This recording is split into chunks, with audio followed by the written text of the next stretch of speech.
Hello बच्चों, let's read the question first. A submarine A traveling at 18 km per hour is being chased along the line of its velocity by another submarine B traveling at 27 km per hour.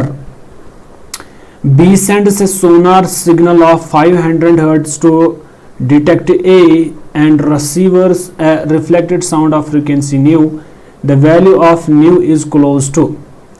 आइए इस question को solve करते हैं. Start करते हैं सबसे पहले जो हमारा की कॉन्सेप्ट होता है वही से. तो की कॉन्सेप्ट में क्या है, आइए इसको ज़रा समझते हैं.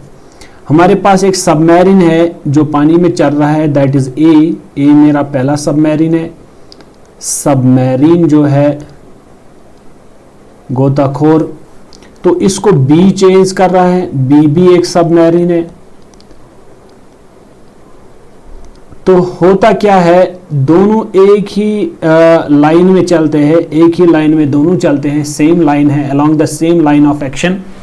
तो इसके बाद क्या है, जो ए की वेलोसिटी है, ए की वेलोसिटी 18 किलोमीटर पर आवर है. जो ए की वेलोसिटी है that is 18 kilometre per hour, 18 kilometre per hour. जो बी की वेलोसिटी है that is 27 kilometre per hour. Okay, इसके बाद क्या बोल रहा है, velocity of another submarine. B ने एक सिग्नल सेंड की, सोनार सिग्नल सेंड की, जिसकी फ्रीक्वेंसी क्या है 500 हर्ट्ज. तो यहां पे मैं लिख सकता हूं कि सोनार सिग्नल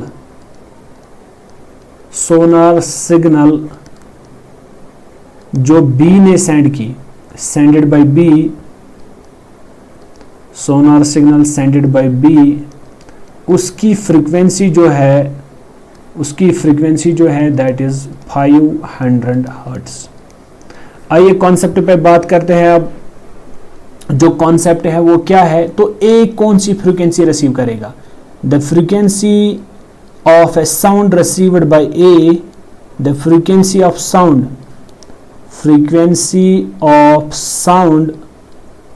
received by A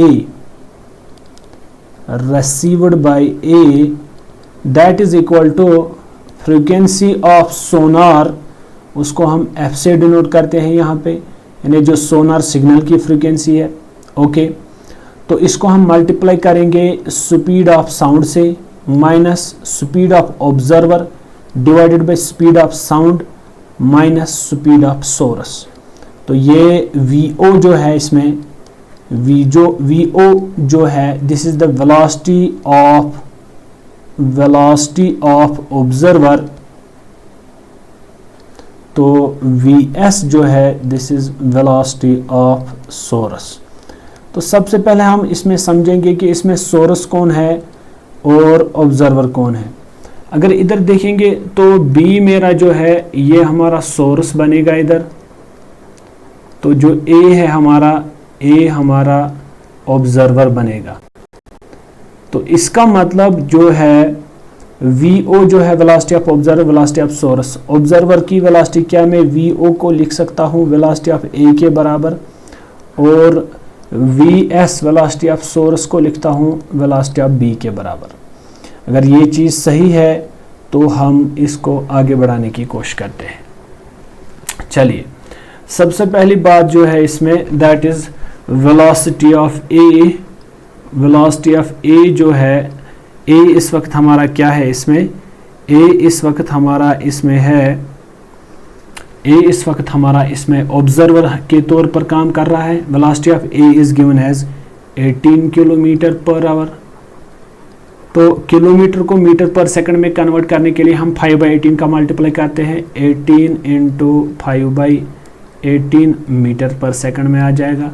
तो इसका मतलब ए की वेलोसिटी जो है that is 5 metre per second is the velocity of A. Similarly velocity of B जो है that is 27 kilometre per hour. उसको भी 5/18 से मल्टीप्लाई करेंगे, 5/18 से मल्टीप्लाई करेंगे ताकि वो कन्वर्ट हो जाए मीटर पर सेकंड में. तो ये यहाँ आप देख सकते हैं 9 2 9 3 27, तो वो आपको 7.5 के बराबर निकल के आ जाएगा.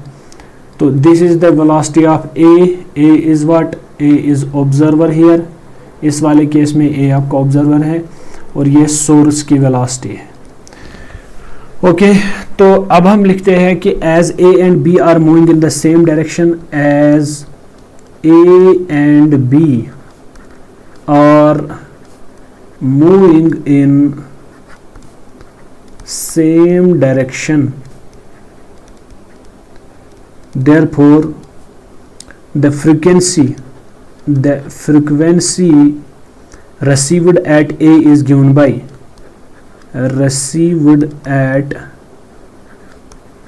A is given by, therefore that frequency FA is equal to F frequency of the sonar radiation, V velocity of sound minus velocity of observer divided by velocity of sound minus velocity of source।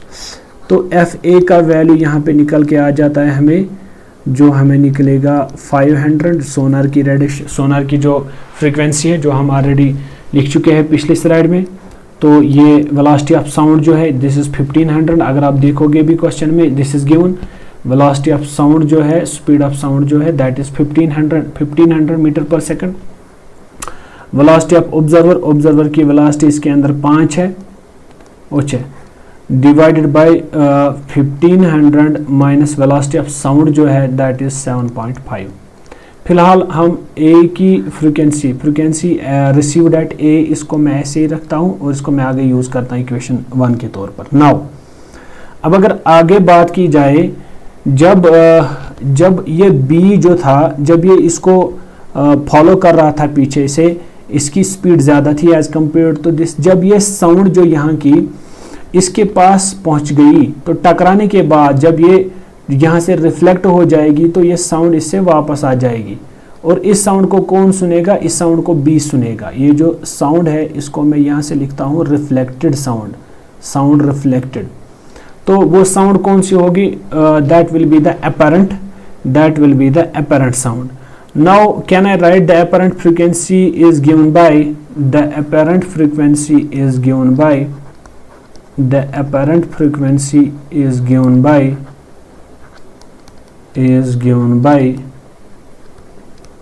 apparent frequency किसके बराबर आ जाएगा? तो पहले हम ये चीज समझेंगे कि apparent frequency में क्या क्या आएगा, उस चीज को हमें सबसे पहले समझना है। अगले स्लाइड पे बात करते हैं, आप अगले स्लाइड पे बात करते हैं। तो सबसे पहले हम देखेंगे कि जो मेरा सबमरीन बी था, ये मेरा बी सबमरीन था, ये मेरा ए सबमरीन है। अब फ्रीक्वेंसी, अब साउंड वेव यहीं से आ रही है वापस, इसका मतलब अब ये सोर्स बन गया और ये ऑब्जर्वर बन गया। तो ये थी वेलोसिटी ऑफ ए, इसको आप वेलोसिटी ऑफ एस लिखेंगे। ये थी वेलोसिटी ऑफ बी, इसको आप वेलोसिटी ऑफ ऑब्जर्वर लिखेंगे। बस इसका मतलब अब हम यहाँ पे frequency received at B will be equal to frequency of A, यानी ए से जो साउंड निकल गई उसकी फ्रीक्वेंसी क्या थी, इसको मल्टीप्लाई करना पड़ेगा velocity of sound plus velocity of observer divide by velocity of sound plus velocity of source से। तो वैल्यू डाल रहे हैं हम यहाँ पे, frequency at B will be equal to frequency at A, already उसको हमने फाइंड किया है। फ्रीक्वेंसी एट ए जो है वो हमारा ये निकल के आ चुका है, उसको हम यूज़ करेंगे। This is 500 into 1500 minus 5 divided by 1500 minus 7.5। तो अगर इसी का यूज़ हम आगे भी करेंगे और इसके बाद आपको लिखना है what is the velocity of sound, that is 1500, what is velocity of observer, observer की वेलोसिटी इस वक्त क्या होगी, वो बी की वेलोसिटी मानी जाएगी जो 7.5 है। और सिमिलरली अभी नीचे भी लिखना है डिनोमिनेटर में 1500 plus velocity of source, that is the velocity of A, वो 5 के आसपास है।